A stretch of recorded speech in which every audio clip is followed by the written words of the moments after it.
You're listening to a Roddenberry podcast.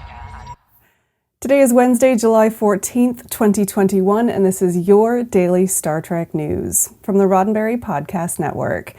On today's show, Emmy-nominated WandaVision director Matt Shakman is set to direct the next Star Trek film for J.J. Abrams.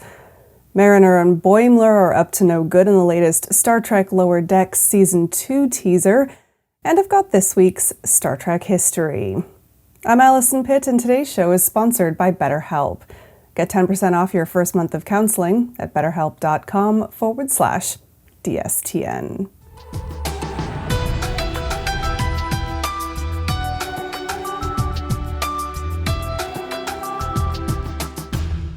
The next Star Trek film has a director. Matt Shakman, the newly Emmy-nominated director of Disney's WandaVision, has been tapped to direct the next Star Trek film, according to a report from Deadline. Shakman's film is planned for a June 2023 release from J.J. Abrams' production company, Bad Robot. With plenty of experience in the world of television, Shakman comes to the Star Trek franchise having never directed a feature film before, but previous directing credits include a range of shows including Fargo, It's Always Sunny in Philadelphia, and Game of Thrones. No stranger to award nominations, his recent work on WandaVision earned him a 2021 Emmy nomination for Outstanding Directing for a limited or anthology series or movie. Shakman's Star Trek film will be written by veteran writers Lindsay Beer and Geneva Robertson-Dworet, and this is the first film in the franchise to be written by women. Back in March, Deadline reported that Star Trek Discovery writer Kalinda Vasquez had been asked to write a Star Trek film, also to be produced under the Bad Robot flag. There's been no word yet as to whether or not Vasquez is attached to the upcoming Shakman-directed feature. For now, no other production details have been announced, and of course, the casting of the film still remains unclear. Okay. So this isn't Trek trivia, but did you know that Federation starbases have shopping malls? At least the starbase does, where the USS Cerritos is docked, among other familiar-looking vessels, in a new teaser for Season 2 of Star Trek Lower Decks. TrekNews.net wrote up a helpful breakdown of some of the Easter eggs packed into the 15-second-long clip. In it, we see Mariner and Boimler apparently reunited after the events of the Season 1 finale. They're speeding through the mall in a two-seater, Mariner at the wheel, with security in hot pursuit. They're in white uniforms, similar to those in Star Trek Insurrection. Mariner's sleeves are rolled up, as usual. After losing some of what appear to be Data action figures, they crash through the front window of an establishment called the Lucky Ferengi, and veer down the concourse towards a group of Antedians, the fish-like species from the Star Trek The Next Generation Season 2 episode, Manhunt. After crashing again through an aquarium, they leave us wondering what happens next. Fortunately, we won't have to wait long, as Lower Decks Season 2 is due to premiere in just under a month, on Thursday, August 12th. Until then, there is plenty of time to catch up on Star Trek Lower Decks Season 1, now streaming on Paramount+. Now, in just a moment, I'll be taking you back in time to find out what happened this week in Star Trek history. But first, a word from our sponsor, BetterHelp. Hands up, who's heading back to the office? Hello. Now, many of us are heading back, and it's not the easiest thing to adjust to. I know this firsthand. If you're struggling, then you might want to consider speaking to one of the counselors at BetterHelp.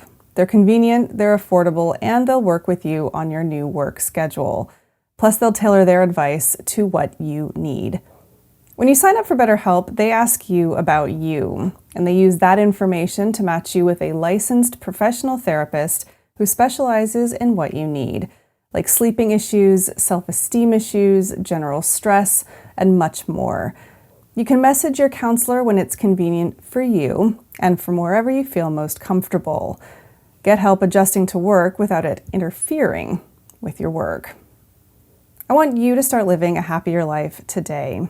And as a daily Star Trek news listener, you can get 10% off your first month of counseling by visiting betterhelp.com/DSTN. Join over 1 million people who have taken charge of their mental health. Again, that's BetterHelp, HELP.com/DSTN. And now, let's take a look back into Star Trek history. On this day, July 14th, back in 1975, Rachel Robinson was born. Robinson played aspiring writer Melanie in the Star Trek Deep Space Nine episode The Visitor, and she's the daughter of Andrew Robinson, who played recurring Cardassian Garrick in the same series. Robinson was also a leading candidate for the role of Ezri Dax in DS9's 7th and final season. That was a role that eventually went to Nicole DeBoer. Also a singer-songwriter, Robinson has thus far released 4 albums, a self-titled one in 2003, Platonica Falls in 2007, My Pleasure in 2009, and C'est la Swimming in 2015. In addition to her turn on Deep Space Nine, she has guest starred in a number of television series, including a recurring, though uncredited role in the 1976 series Ryan's Hope, ER, Judging Amy, in which she played 2 different characters in 2 different episodes, and the upcoming series The Power. Please join us here at Daily Star Trek News in wishing Rachel Robinson a very happy 46th birthday. Well, that's it for today's Daily Star Trek News from the Roddenberry Podcast Network. Don't forget to check out the other great shows on the network at podcasts.roddenberry.com. Daily Star Trek News is produced by me, Alison Pitt, and written by Chris Peterson and Jack Brown, with additional stories by David Powell and T. Rick Jones. Today's show is sponsored by BetterHelp. Get 10% off your first month of counseling at betterhelp.com/DSTN. I'm back tomorrow with more of the Star Trek news you need to know and the weekend's Star Trek events. I'm Alison Pitt. Live long and prosper. This is a Roddenberry podcast. For more great podcasts, visit podcast.roddenberry.com.